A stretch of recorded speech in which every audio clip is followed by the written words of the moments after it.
अस्सलाम वालेकुम viewers and welcome back to Odoo ERP. हमारी आज की वीडियो का एजेंडा इन्वेंट्री मैनेजमेंट सिस्टम है इन ओडू ईआरपी। इस वीडियो में हम इन्वेंट्री का ओवरव्यू देखेंगे और पूरा जो इसका वर्किंग फ्लो है वो स्टेप बाय स्टेप देखेंगे। चलिए स्टार्ट करते हैं। सबसे पहले हम इन्वेंट्री ऐप पे जाते हैं।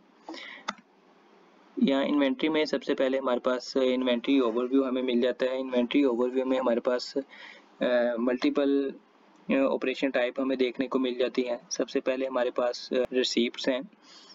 रिसीप्ट्स में हमारे पास जितनी भी हमने वेंडर से कोई चीज़ परचेज की होती है और उसको रिसीव किया होता है वो हमारी सारी रिसीप्ट्स इसमें शो हो जाती हैं। और इसी तरह अगर इंटरनल ट्रांसफ़र हमने कोई किया है अपने, जैसे अगर किसी कंपनी में मल्टीपल वेयर हाउसेज हैं तो हम जो है एक वेयर हाउस से दूसरे वेयर हाउस में स्टॉक को ट्रांसफ़र करते हैं, मूव करते हैं, तो वो आपको इंटरनल ट्रांसफ़र यहाँ पे शो हो जाते हैं। और इसी तरह अगर हम कस्टमर को कोई गुड्स जो है वो ट्रांसफ़र करते हैं, उसको डिलीवर करते हैं, तो उसकी जो डिलीवरीज हैं वो आपको यहाँ पे डिलीवरी ऑर्डर्स के टैब में शो हो जाती हैं। और यहाँ पे जो है वो आपको शो हो जाता है कि जितनी वो प्रोसेस होने वाली हो, अगर कोई वैलिडेट होने वाली हुई हो तो वो आपको यहाँ पे उनकी क्वांटिटी शो हो जाती है। अभी फ़िलहाल 0 है तो यहाँ पे 0 आ रहा है। और इसी तरह आपको रिटर्न्स आ जाती हैं कि अगर आपकी कोई वेंडर से रिसीट है और उसको जो है वो आप रिटर्न करना चाहते हैं तो वो आपकी यहाँ पे आ जाती है। नेक्स्ट हमारे पास ओडू में फ़िल्टर्स और ग्रुप बाय की ऑप्शन अवेलेबल है। ये आपको हर पेज पे मिल जाते हैं। आप अपने डाटा को ग्रुप बाय कर सकते हैं, उसको जो है वो फ़िल्टर करके देख सकते हैं। जैसे हम ग्रुप बाय वेयर हाउसेज कर लेते हैं तो ये सारा जो है वो, क्योंकि एक ही वेयर हाउस के हैं तो वो एक वेयर हाउस के अंडर ओडू ईआरपी वेयर हाउस के अंडर आ गए हैं। इसी तरह हमारे पास जो है वो ऑपरेशन टाइप है, तो यहाँ पे डिलीवरी में डिलीवरीज आ गई हैं, इंटरनल ट्रांसफ़र में इंटरनल ट्रांसफ़र आ गए हैं। इसी तरह आपको और भी ग्रुप बाय में ऑप्शंस मिल जाते हैं। अगर आप ग्रुप बाय क्रिएटेड बाय करते हैं तो यहाँ पे ये आपको एडमिनिस्ट्रेटर मिल गया है क्रिएटेड बाय में। और इसी तरह आपके पास जो है फिल्टर में ऑप्शन होते हैं।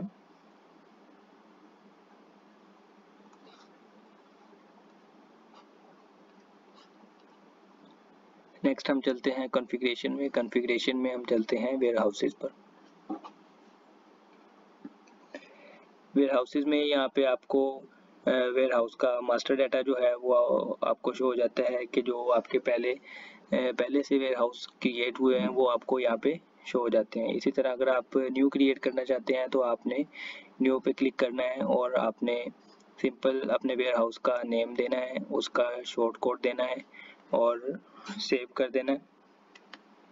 सेव करने के बाद आपका जो है वो वेयर हाउस वो क्रिएट हो जाएगा। इसी तरह हमारे पास कॉन्फ़िगरेशन में आ जाता है लोकेशंस। लोकेशंस आपकी जितनी भी वेयर हाउसेज हैं उन सब की लोकेशंस आपको यहाँ पे मिल जाती हैं। इसी तरह हमारे पास नेक्स्ट प्रोडक्ट कैटेगरीज हैं। प्रोडक्ट कैटेगरी आपको जो है वो जितनी भी आपकी अवेलेबल हैं वो आपको यहाँ पे जो एग्जिस्टिंग है सिस्टम की वो मास्टर डाटा आपको यहाँ पे शो हो जाता है। और अगर आप न्यू क्रिएट करना चाहते हैं तो आपने न्यू पे जाना है और यहाँ पे अपनी प्रोडक्ट कैटेगरी का नेम देना है। जैसे मैं एक क्रिएट कर लेता हूँ स्टेशनरी के नाम से, और उसकी जो है वो मैं पेरेंट कैटेगरी सेलेक्ट कर लेता हूँ और उसका शॉर्ट कोड दे देता हूँ ST। और इसी तरह आपने उसका राउट सेलेक्ट कर लेना है ड्रॉप डाउन से कि ये आप रिसीव करेंगे, डिलीवर करेंगे, और कॉस्टिंग मेथड है आप उसका सिलेक्ट कर सकते हैं। और नेक्स्ट हमारे पास जो है उसकी आ जाती है रिमूवल स्ट्रेटजीज आ जाती हैं कि FIFO है या LIFO है, या आप जो है वो फर्स्ट एक्सपायरी फर्स्ट आउट रखते हैं। और इधर आप जो है उसके इनकम और एक्सपेंस अकाउंट लगा सकते हैं। नेक्स्ट हम चलते हैं प्रोडक्ट के फॉर्म पे। प्रोडक्ट पे यहाँ पे आपको एग्जिस्टिंग जितना भी आपका मास्टर डाटा होता है वो आपको शो हो जाता है, और न्यू क्रिएट करने के लिए हम न्यू बटन पे जाएंगे, और न्यू बटन पे जाके हमने यहाँ पे प्रोडक्ट का नेम देना है। जैसे मैं एक प्रोडक्ट क्रिएट कर लेता हूँ पेंसिल नेम से, और ये आपको दो चेक मिल जाते हैं, कैन बी सोल्ड और can be purchased. Can be sold का मतलब है कि अगर मैं ये चेक लगाऊंगा तो मेरी आइटम ये सेलेबल होगी, यानी कि ये मुझे सेल मॉड्यूल में जब मैं सेल कोटेशन क्रिएट करूंगा तो वहाँ पे मुझे शो हो जाएगी कि मैं इसे सेल कर सकता हूँ कस्टमर को। और इसी तरह कैन बी परचेज का मतलब भी यही है कि मैं इसे वेंडर से परचेज कर सकता हूँ अपने स्टॉक में इन करने के लिए। नेक्स्ट हमारे पास प्रोडक्ट टाइप आ जाती है। प्रोडक्ट टाइप में हमारे पास मल्टीपल ऑप्शंस होते हैं। ड्रॉप डाउन में कंज्यूमेबल है, सर्विस है या स्टोरेबल है। स्टोरेबल प्रोडक्ट हमारे पास बेसिकली वो प्रोडक्ट होते हैं जो हम अपने स्टॉक में इन करते हैं और हम फिर वो कस्टमर को या कंज्यूमर को हम सेल कर देते हैं। और नेक्स्ट हमारे पास कंज्यूमेबल प्रोडक्ट हमारे पास ऐसी प्रोडक्ट होती हैं जिनको हम अपने यूज़ के लिए परचेज़ करते हैं, जैसे हमारी स्टेशनरी होती है या हमारी और चीज़ें होती हैं। इसी तरह हमारे पास सर्विसेज आ जाती हैं। सर्विसेज में जो है वो आपने आपकी प्रोडक्ट वो देनी होती है जो जिसकी टाइप सर्विस हो। जिस तरह से हमारी इंटरनेट की टाइप जो है वो सर्विस है, इंटरनेट सर्विस होती है, या आपकी एसी सर्विसेज है, या आपकी कोई रिपेयरिंग है, वो भी आपकी सर्विस में आ जाती है।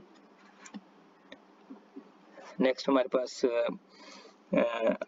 कॉस्ट सेल प्राइस है। आप इसकी सेल प्राइस बता सकते हैं कि कितनी है, और इसी तरह हमारे पास कस्टमर टैक्स अवेलेबल होता है अगर आप लगाना चाहें। इसी तरह सिस्टम में कॉस्ट का जो है वो फीचर अवेलेबल है। कॉस्ट प्राइस आप लगाना चाहें कि आप वो कितनी पे जो है वो परचेज कर रहे हैं या आपको कितनी इस प्रोडक्ट पे कॉस्ट पड़ रही है। इसी तरह हमारे पास नेक्स्ट प्रोडक्ट कैटेगरी है। प्रोडक्ट कैटेगरी को आप अपने प्रोडक्ट के साथ लिंक कर सकते हैं। और नेक्स्ट हमारे पास attributes and variants. Attributes and variants हमारे पास होते हैं कि जैसे आपकी पेंसिल है वो कितने वेरिएंट्स में है, यानी कि उसके कितने एट्रीब्यूट्स हैं। फॉर एग्जांपल उसके कलर्स किस किस कलर में हमारे पास अवेलेबल है और किस किस मटेरियल में साइज में अवेलेबल है। फिलहाल हम कलर्स ले लेते हैं कि हमारे पास डार्क ग्रीन में और लेमन में अवेलेबल है। इसी तरह हमारे पास सेल का फीचर है। सेल में हमारे पास जो है वो ऑप्शनल प्रोडक्ट अवेलेबल होती हैं कि जब मैं पेंसिल को सेल करूं तो उस वक्त जो है वो कौन सी ऑप्शनल प्रोडक्ट उसके साथ रेजर भी शो हो जाए फॉर एग्जांपल, या शॉर्पनर भी शो हो जाए कि ये भी जो है वो इससे रिलेटेड है। इसी तरह हमारे पास परचेज में जो है वो आप वेंडर सेलेक्ट कर सकते हैं कि आप किस वेंडर से ये परचेज करना चाहते हैं और उसकी आपने प्राइस देनी है। और यहाँ पे इन्वेंट्री में आपके पास राउट्स आ जाते हैं और रिस्पॉन्सिबल्स और वेट और इसी तरह की कुछ जनरल इंफॉर्मेशन। मैंने इस बटन पे क्लिक करके पेंसिल प्रोडक्ट को सेव कर दिया है। और अब हमारे पास क्योंकि मैंने इसके दो कलर लिए तो इसके दो वेरिएंट क्रिएट हो चुके हैं हमारे पास, पेंसिल डार्क ग्रीन और पेंसिल लेमन।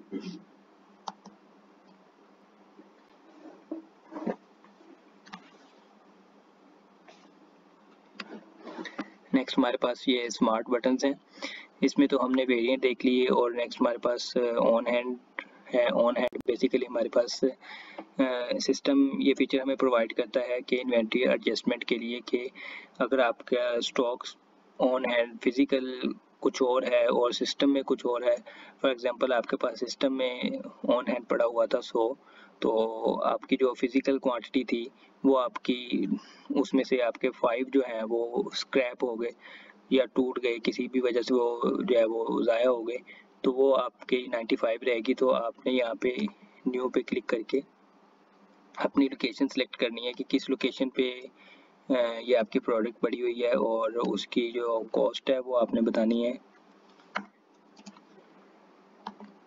और यहाँ पे आपने उसकी काउंटेड क्वांटिटी में बता देना है कि ऑन हैंड आपके पास कितनी पड़ी हुई है।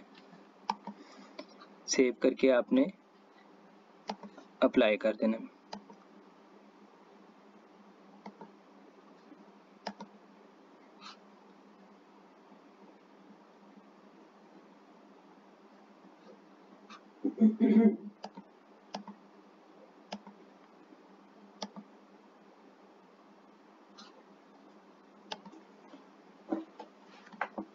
नेक्स्ट हमारे पास इन आउट का एक स्मार्ट बटन है और फोरकास्टेड है। फोरकास्टेड में बेसिकली हमें सिस्टम दिखा रहा होता है कि हमारे पास इनकमिंग कितनी है और आउटगोइंग कितनी है, और उसके अलावा हमारे जो है सिस्टम में रिजर्व कितनी है, किस परचेज ऑर्डर या सेल ऑर्डर के अगेंस्ट कितनी क्वांटिटी रिजर्व है।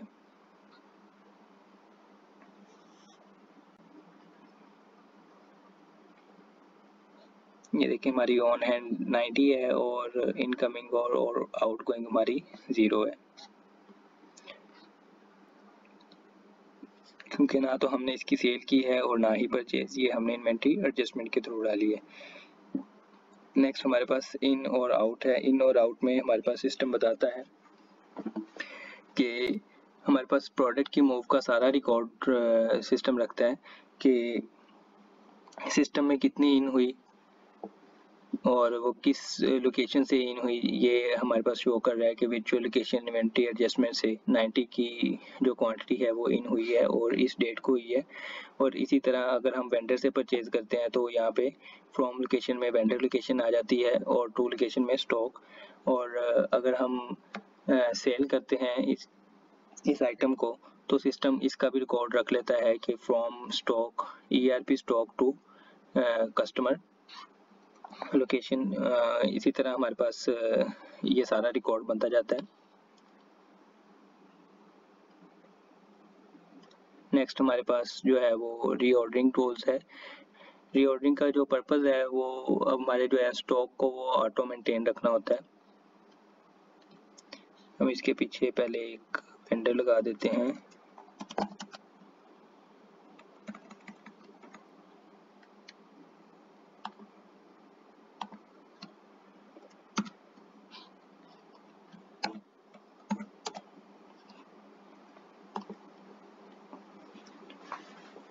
अब हम चलते हैं रीऑर्डरिंग में, यानी कि मेन मैक्स में।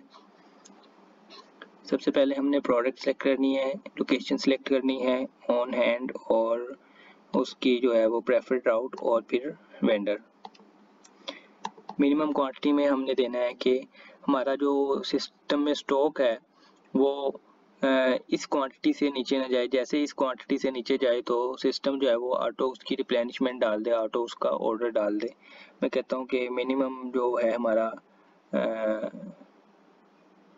10 है और मैक्सिमम 20 है, कि जैसे ही मेरी क्वांटिटी जो प्रोडक्ट की है वो 10 से कम होगी तो सिस्टम उसका ऑटो PO डाल देगा कि वो एडजस्ट हो जाए मैक्सिमम क्वांटिटी पे।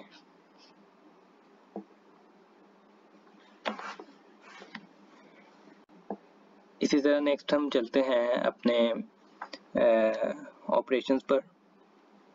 ऑपरेशंस में हमारे पास रिप्लेनिशमेंट है। रिप्लेनिशमेंट का भी सेम फीचर है जो रीऑर्डरिंग का है। उसके अलावा हमारे पास इन्वेंट्री एडजस्टमेंट है। इन्वेंट्री एडजस्टमेंट को भी हमने देख लिया है। ये हमने इन्वेंट्री एडजस्टमेंट डाली है, वो इन्वेंट्री एडजस्टमेंट हमें यहाँ पे शो हो रही है। और नेक्स्ट हमारे पास ट्रांसफर्स हैं। ट्रांसफर्स में हमारे पास शो हो जाती हैं आपकी डिलीवरीज, रिसीट्स और आपके इंटरनल ट्रांसफर्स।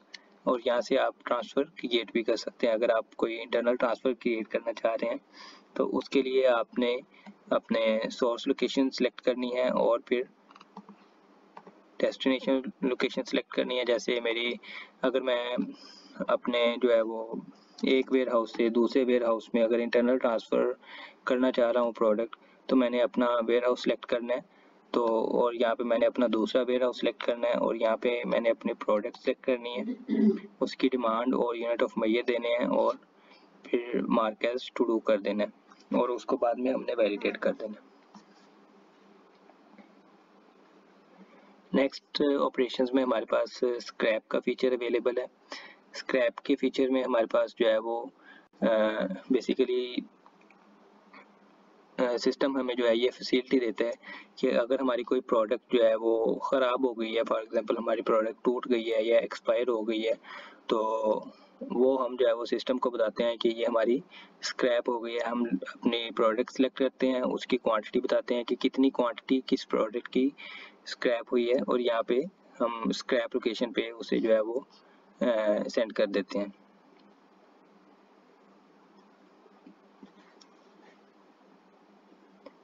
इसी तरह नेक्स्ट हमारे पास जो है वो रिपोर्टिंग है प्रोडक्ट की। फर्स्ट पे हमारे पास जो है वो स्टॉक रिपोर्ट आ जाती है।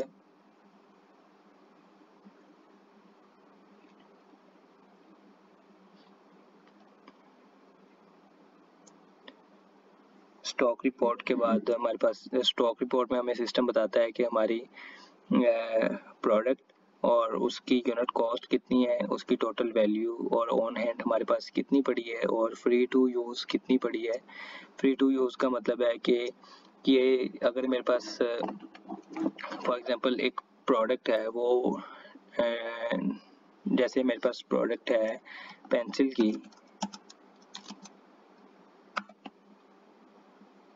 ठीक है, तो पेंसिल की प्रोडक्ट मेरे पास 90 की क्वांटिटी मेरे पास ऑन हैंड है, और अगर ये इसमें से मैंने 10 का सेल ऑर्डर डाला हो और उसकी डिलीवरी क्रिएट ना की हो, तो वो डिलीवरी उसकी वैलिडेट ना हुई हो, तो वो यहाँ पे जो 80 है वो यहाँ पे फ्री टू यूज़ दिखाएगा, यानी कि वो कहेगा कि 10 अभी आपके सिस्टम में पड़ी तो है लेकिन वो रिजर्व है एक सेल ऑर्डर के अगेंस्ट।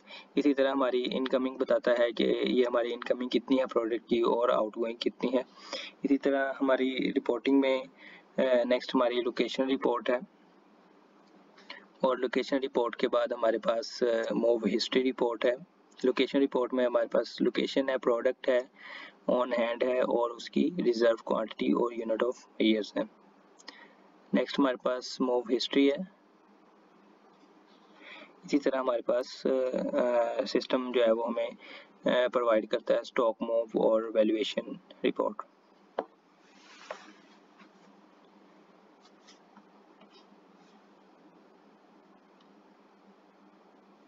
आज के लिए इतना ही। बाकी प्रोडक्ट के जो राउट्स वगैरह हैं या और जो है इन्वेंटरी की कॉन्फ़िगरेशन है, वो एक डिटेल वीडियो में हम डिस्कस कर लेंगे।